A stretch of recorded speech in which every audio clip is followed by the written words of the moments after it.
Broadway's My Beat, from Times Square to Columbus Circle, the gaudiest, the most violent, the lonesomest mile in the world. Broadway's My Beat, with Larry Thor as Detective Danny Clover.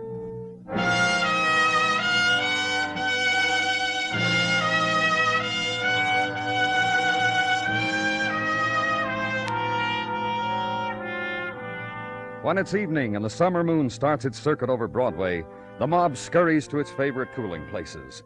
The bars fling wide their gates to let enter the kindly folk with thirst, and the orange juice stand is oasis in the middle of concrete desert. Also to be noted, vision of wiener, bagel, and the waitress with a delicate air. And below all of it, subway islands where winds are blown down the tracks on a voice of steel that screams. And behind it, alley and handout of warm beer through the tear in the screen. New evening on Broadway. Have it.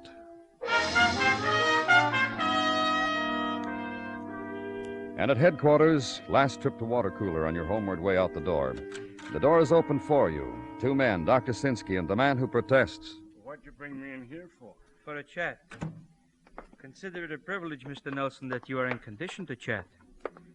Sit down. Now, If the doctor wants you to sit, mister, he probably thinks it's a good idea. Okay. Now what? It's a nice job of patching up, wouldn't you say so, Danny? Of course, you can't see most of the damage. Oh, I'm sorry. Mr. Nelson, Lieutenant Clover. Who worked you over, Mr. Nelson? I don't know what you're talking about. Here's the report that goes with him, Danny. Mr. Nelson was picked up draped over a garbage can in an alley back of 3rd Avenue. What's this mean, Dr. Sinsky? The handwriting or the terminology? Well, just read it to me, that's all. Everything... Yeah, I know. It all looks like a prescription. Mr. Nelson, it says here, has suffered a 10-inch gash which nicked the periosteum. Oh, come on. The rib casing. It caused either by a knife or glass or some sharp instrument. This, Mr. Nelson here, this gentleman, I would say represents a still living example of attempted murder. Isn't that right, Mr. Nelson? I feel fine. He feels fine. Never better. I can't remember any... You missing a ring, Mr. Nelson? Huh? On your left hand. Looks like you'd been wearing a ring. Wouldn't you say so, Doctor? Yeah, I would. Were you robbed of it? Beaten, Mr. Nelson? Over here on the report, here, it says he has his wallet with $63, so... Yeah, I see. Well, you're going to tell us what happened, Mr. Nelson? Then you can get out of here. Watch the man rise, then slap dust from his clothing and gently from the places of pain, and shake the head at blood-spattered shirt, adjust the tie, assume the grin, and watch him leave. And with him, seepage of day into fall of night. And for the policeman, night break between violences. Time of end to day's work. Time of summer night. Time of invitation. You got nothing better, Danny. Pinochle, my house. Mrs. Sinsky will... And say no thanks to first invitation of night. Clear the desk, hit the street, drift with night current, till nighttime strands you against a doorway, which is where room is, and summer sleep. Next morning, chain reaction. Waking, which begets hot coffee, to dissolve dreaming, which begets subway, which begets headquarters and office, and Detective Muggavan. Morning, Danny. Good morning. Sleep good? Mm-hmm. Ask me how I slept. I'll do that. Not good. Mrs. and I tried the park for a while. Couldn't sleep. Muggavan. Back home, still couldn't sleep. Why I came in real early today. Why I wandered around sticking my nose You got in... something, Muggavan? Just tell me, huh? I'm too beat to fence with you, Danny. Yeah, I got something. I think I got something. Because I nosed in on night watch reports. Because you got here real early. What? Well, that man Dr. Sinsky brought to you last night, that beat-up Mark Nelson, the stillmouth. What about him? You know what he went and did after he left here?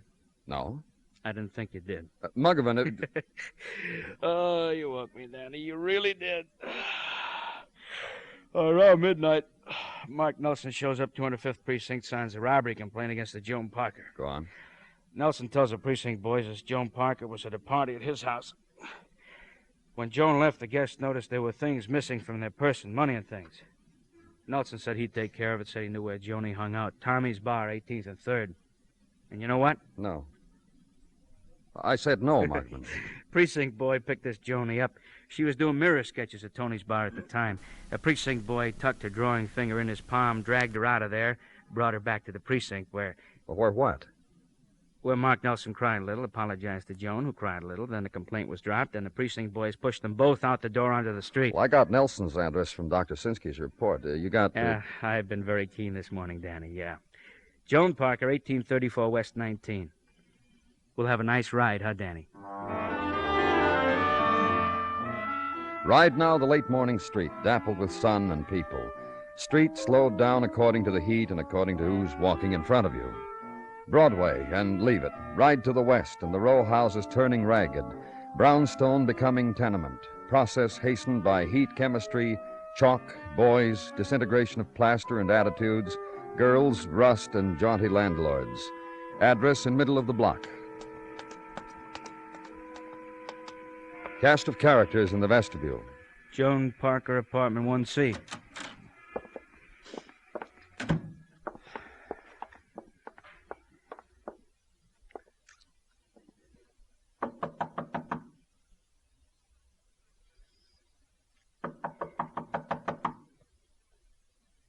Try the door. Danny? Yeah. Anyone here? Let's go in, Michael. Hey, somebody really tried to mess this place up. Uh-huh. Here, take a look. Blood. Take a look in that room there.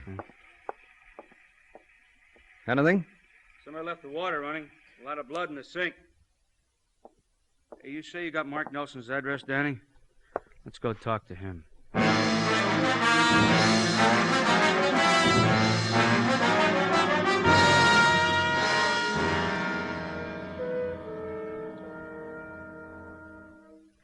My husband isn't home, and I'm sure I don't understand Well, it's what... very simple, Mrs. Nelson. That you're of the police is a simple fact, easily understood. But that you're here, in my home, in Mark's home, that becomes confusing. Well, just a few answers, Mrs. Nelson. About the party last night, for instance, about... How ridiculous. What?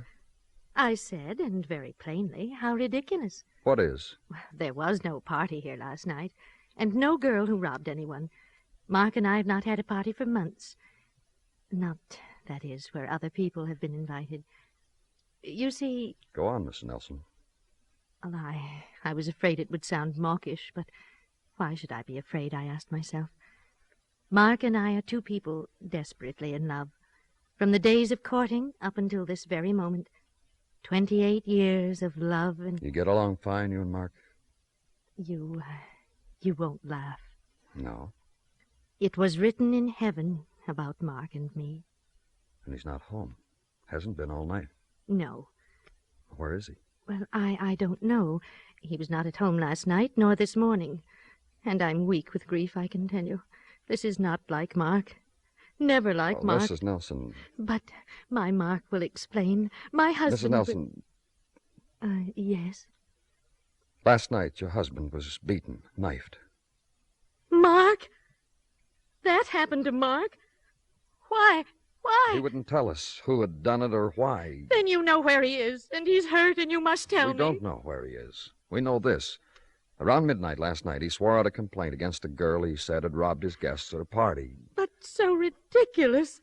I've already told Then you... the girl was brought in, and your husband apologized to her and dropped the complaint. Who was the girl? Earlier, your husband told me he had not been robbed, but his hand looked as if there'd been a ring on it. Oh, of course. His wedding ring. Like mine, see? Mark and I had a double ring ceremony, and I've never removed mine. And what? Oh, so confusing. Mark's came in the mail this morning, addressed to Mark. But we always open each other's mail. No secrets ever. May I see it, please? Of course. The ring and the envelope it came in. No return address. No. Who was the girl Mark had? Joan Parker. You know her, Mrs. Nelson? Mark will tell me all about her when he gets home. All about her. Everything about her. All right. Thank you. Goodbye, Mrs. Nelson.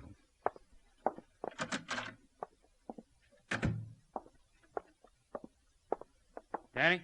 Oh, what, Michael? Call came in on the car radio, just coming to get you. Homicide, Lexington and 50th Alley, about 3 blocks away. Woman, knifed, dead. The The throat of violence, the sound of death discovered and built into a mechanical device, the siren. Cover yourself with it and ride it. And 3 blocks away, slow the momentum for a right-hand turn into an alley where beginning crowd has sensed death and wants a look, an up-close look. It is annoyed that authority rides the squad car, and so crowd must get out of the way. And violence is today a woman. Approximate age, difficult to determine because of facial expression. Approximate height, difficult to determine because of attitude of body. Stabbed twice. Both deep enough to cause death. Is that a pocketbook over there? Yeah. Here. Anything? Wallet. What's the matter? Oh, take a look at her identification card, her name. Joan Parker. The girl Mark Nelson had arrested, huh? The girl who had a wrecked room. Uh-huh. Well, now we don't have to wonder why it was wrecked. Make you feel better, Danny?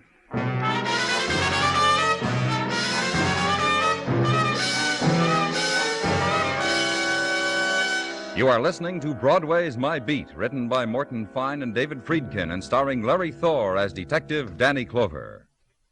Americans, men and women from teenage up, you are urged to enroll for Ground Observer Corps service in your locality.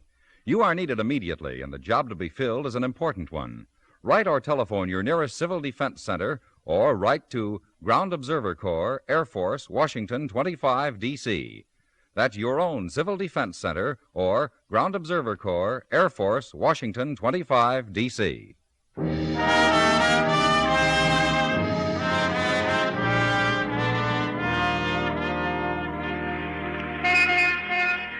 Afternoon sun hammers summer deep into Broadway's pavement, and the perfumes of the season lay in from the Catskills, where Mom is and the kids, and from the island of Coney, where the uke is plucked and the portable radio hangs ripe on umbrella trees, and from the beaches of Far Rockaway, where later the night fires will keep the feet warm, and also the heart, and wish you were there. But content now, because a girl just walked by in strapless raiment, and the season dances round her languid walk, and her passing reflected in chrome and steel, and suddenly between you, big crowd and loss. So order the beer, skim off the longing. Summer, too, will finally pass. But Tartaglia, Sergeant Gino Tartaglia, will forever be with you. Through thick and thin. What? I said through thick and thin. I did something, Danny? Well, Gino... I stand here quietly. I observe how you gaze through yon window, and I know the turmoil of your feelings and the dangers you are facing on some forbidden shore. And I say, rely on me, Danny, through thick and thin. Thank you, Gino. How many years together now, Danny? I shouldn't ken your moods. You got something for me, Gino? Your secret adventurings. The twanger could take notes on... The who? The twanger, the two-fisted guitar-strumming adventurer whose books and whose exploits I have lent to you, who could well take notes from you on exploits that are exploits. Not true to life, the twanger, huh? As of last night's book, My Colt is Hot, I have grown to hate him. He did something I won't mention. Sorry to hear that, Gino. Well, twangers come, twangers go. To work, shall we, Danny? All right. The all-points bulletin you issued on Mark Nelson? Yeah? It is still papering the various precincts and patrol cars and the mats of beat walkers. And Mark Nelson is still footloose. Anything else? From Detective Muggavan on routine legwork, that the marriage of Mark and Helen Nelson was blessed 25 years ago with an offspring, a boy, now 25. Name Richard Nelson, with a business of his own and a place of his own, which addresses I now tend you. Oh, thank you, Gino. I'm not finished. Oh. Well, you said you weren't finished, Gino. Pardon the loss of the thought. It's summer, Danny. From Lab and Technical, a report on the findings in the apartment of the deceased Joan Parker, which consist in the most part of gentlemen's watch fobs, keychains, fraternity pins, chevrons, both Army, Navy, and Marine, assorted cufflinks, also girls' jewelry of remnant sale type. Also... Also what? That Joan Parker was a constant frequenter of Tommy's Bar on 3rd and 18th. You have a word for Mrs. T? Well, tell her you were splendid today, Gino. I shall, and thank you.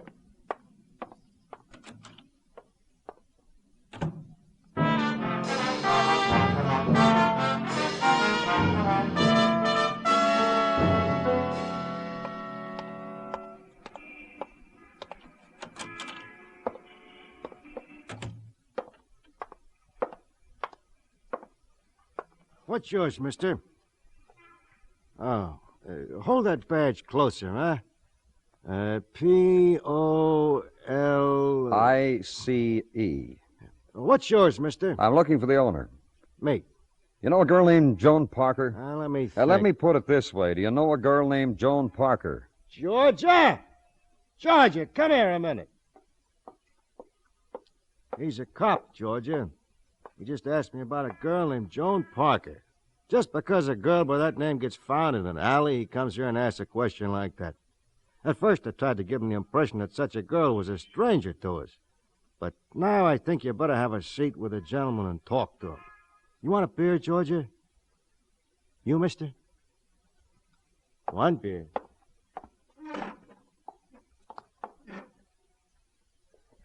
Joan Parker was a dear friend of mine. We used to date together often. I suppose that's because we had the same likes and dislikes. Thanks, Tommy. I don't like beer. It makes me fat. I like the big glasses it's served in. To move it over the wet on the bar. All around. It's good for an afternoon mood. Joan was a nice girl. It was easy to be fond of her. She was easy to get along with. She had a habit of collecting things, mister. She collected things. There was a guy here. There was a guy here, mister. He resented the fact that Joni's collecting things. And we don't want any trouble here at all. I don't know the man's name. Do you know the man's name, Georgia? No, I don't. That's about it, mister. That what you wanted to know?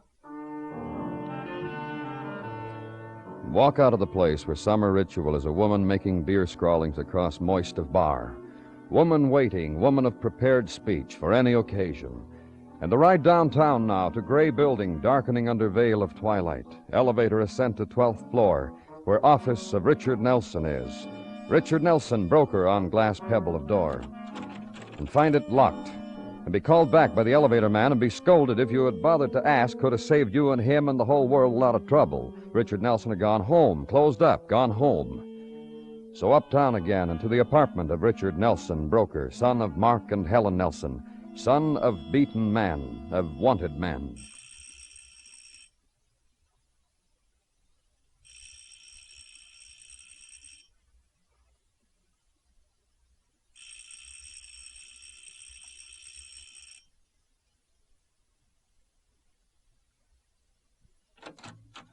What does a man have to believe in to finish a shower? Look, You Richard Nelson? I'd better be, for your sake. I wasn't, I could get very, very irritated. Who wants Richard Nelson? Police. You? Mm-hmm. Look. Yeah. You got a badge to keep you warm. Me, you mind I go wrapping a towel, something around the frame? No. Thanks, Evans.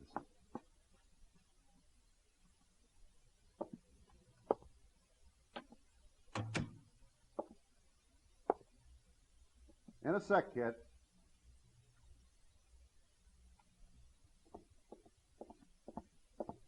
Oh, what with the blush and all, I don't remember. I asked you in. I thought the etiquette went you stay. Forget it, I'm in. Yeah, you're in. And I got a very eager date waiting in a bar uptown, and her eager runs out when I'm late, so, like that, huh? You know about your father. I know about my father. He's wanted for murder. It surprised me, too. The hidden power and secrets old dads carry in their bones. You know where he is? I knew. I think I'd tell you. Out of a pure filial emotion. Dad's hasn't got the wind to keep running. Shakes up his heart. Once he ran after me, it took 12 tears and 3 cold applications to bring him to. Your father and mother... What about moms and dads? They love each other very much. They... You're finagling around to that dame he stuck in the pokey, then pulled right out again. The murdered Well, just dame. answer me about your mother and... How they love? Now, don't laugh at me, son, but it was written in heaven about your father and me. My mom said that. Like that, huh? They hate each other, can't stand the sight of each other, and the honey flows out of their mouths like wine. They couldn't take it, so I beat it. Hey, look, my eager date, you used up minutes of it. Goodbye, son.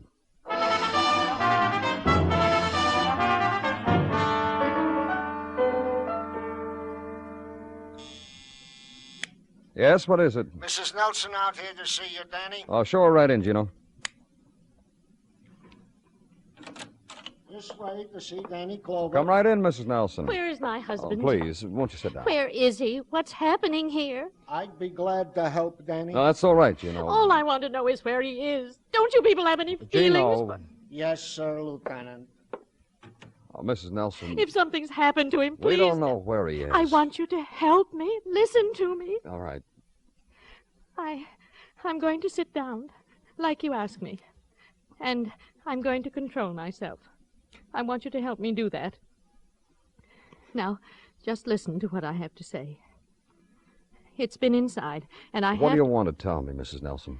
I don't know what Mark has done. We think he's... I won't listen to it.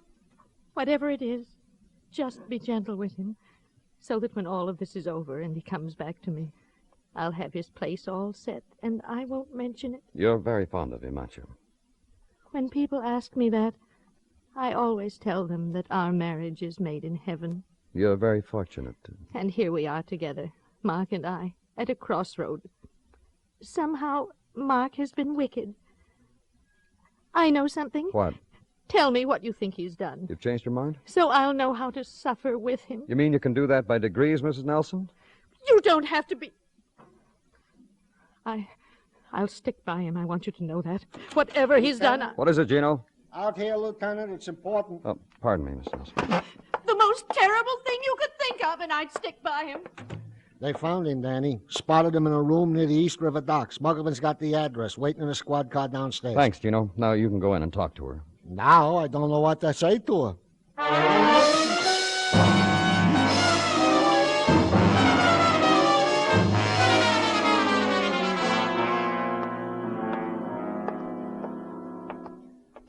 Set, Muggavan? All set up, Danny. Stakeout's complete. Everybody's cleared out of the house except him. Okay, you wait here.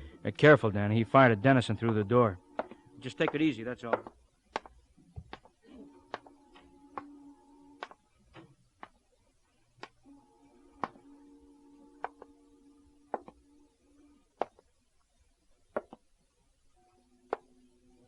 Nelson, this building... Don't be a fool! I'm saving the last bullet for myself. Listen, Nelson, you know me. I don't care who you are. Danny! What do you want, Muggavan? Look what... Please, let me talk to him. Officer Curcio brought her here. She tried to crash a stakeout. He's my husband. I have more right to him than you. What about it, Danny? I'm very calm. I know now Mark has done something enormously wrong. I want to talk to him. Let her come up.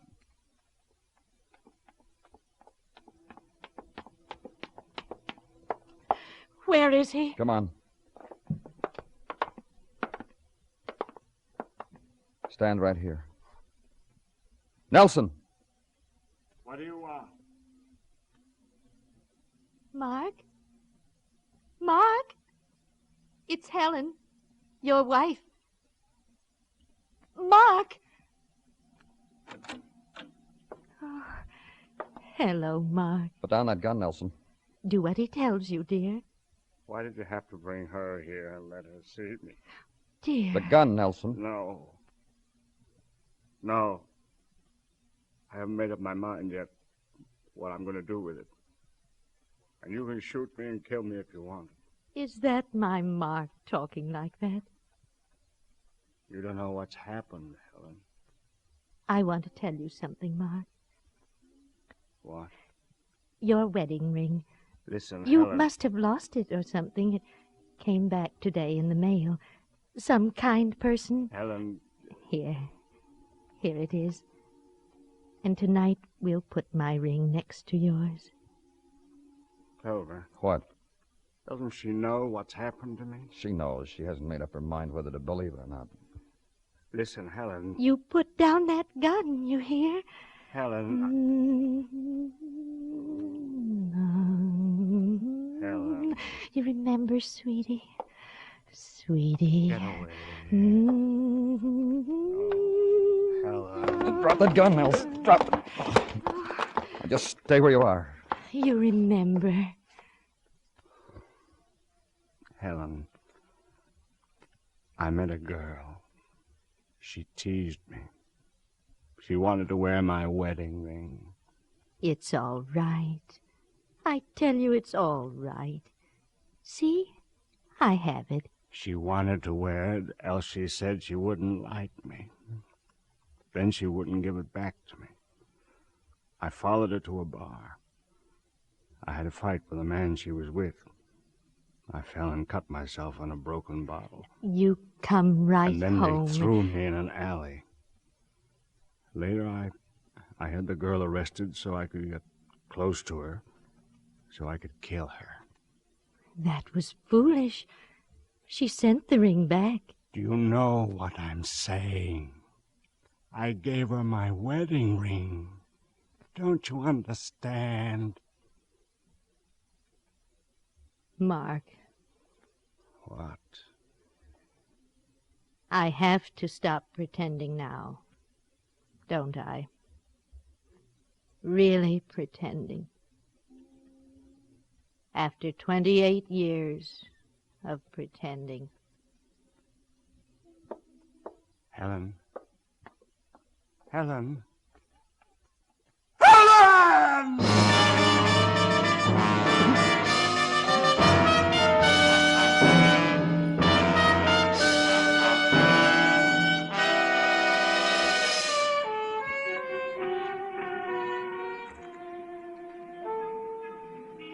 Dawn reaches Broadway now, and the remnants of the night are driven back into the earth.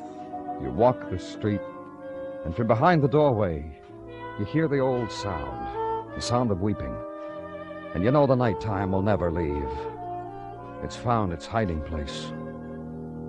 It's Broadway, the gaudiest, the most violent, the lonesomest mile in the world. Broadway. My beat.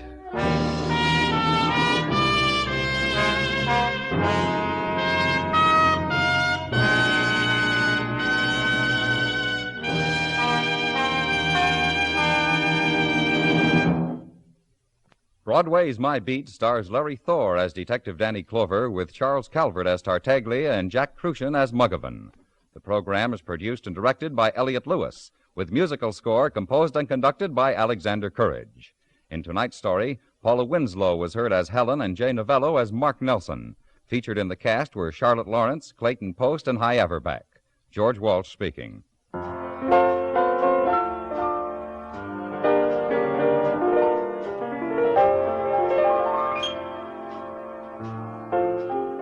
Later tonight, Tarzan, Lord of the Jungle, faces the wrath of a powerful enemy in a city gripped by fear. Also tonight on most of these same stations, Gangbusters brings us The Giveaway, Part 2. It's the story of the slickest jailbreak ever pulled off and what followed when police recovered from their surprise. Tonight on CBS Radio, hear Gangbusters and Tarzan for thrills of fact and of fiction.